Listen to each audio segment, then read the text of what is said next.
Karena kalau kita berbicara sombong ini kata para ulama min mawani il hidayah, sebab mereka itu terhalangi dari hidayah. Makanya bahaya sombong ini. Makanya para ulama menyebutkan ada beberapa dampak buruk ketika seorang memiliki sifat sombong dalam dirinya. Ya, yang pertama, yaitu tadi sulit mendapatkan hidayah. Sebagaimana firman Allah Ta'ala dalam surat Al-A'raf ayat yang ke-146. Apa kata Allah Ta'ala? Sa'asrifu an ayati alladhina yatakabbaruna fil ardi bighairil haq.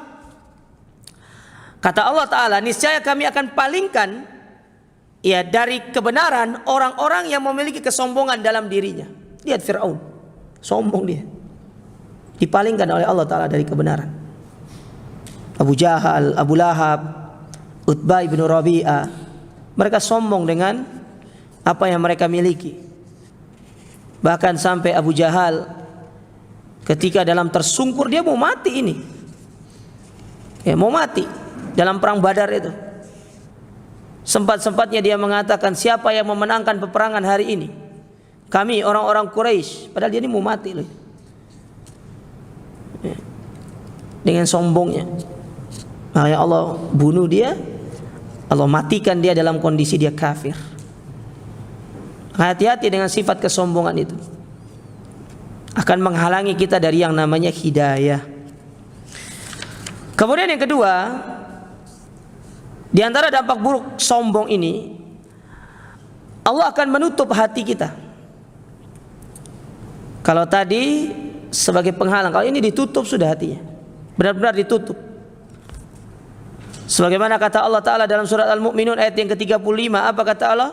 Kadzalika yatba'ullahu ala kulli qalbi mutakabbirin jabbar.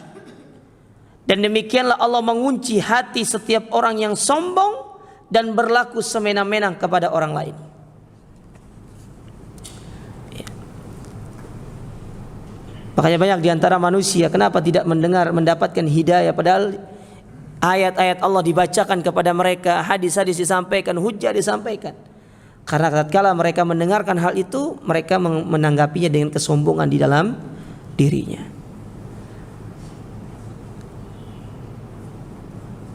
Yang ketiga, di antara dampak kesombongan itu, bahwasanya Allah akan mengumpulkan mereka di hari kiamat dalam kondisi hina dan serendah-rendahnya.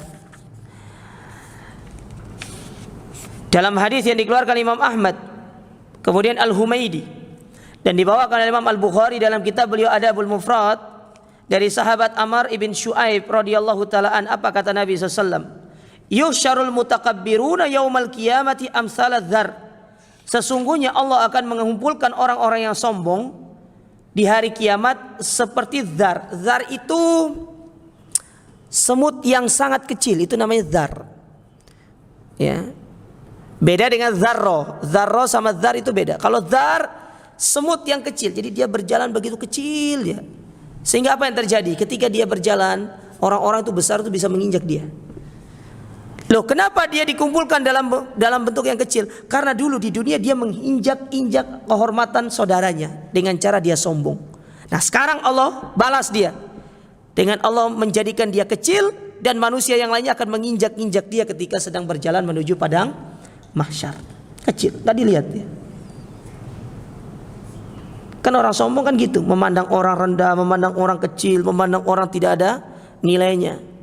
Padahal itu di dunia aja. Maka buat apa? Tidak ada manfaatnya orang sombong itu. Wallahi kita katakan tidak ada manfaatnya orang yang sombong itu. Tidak ada manfaatnya sama sekali.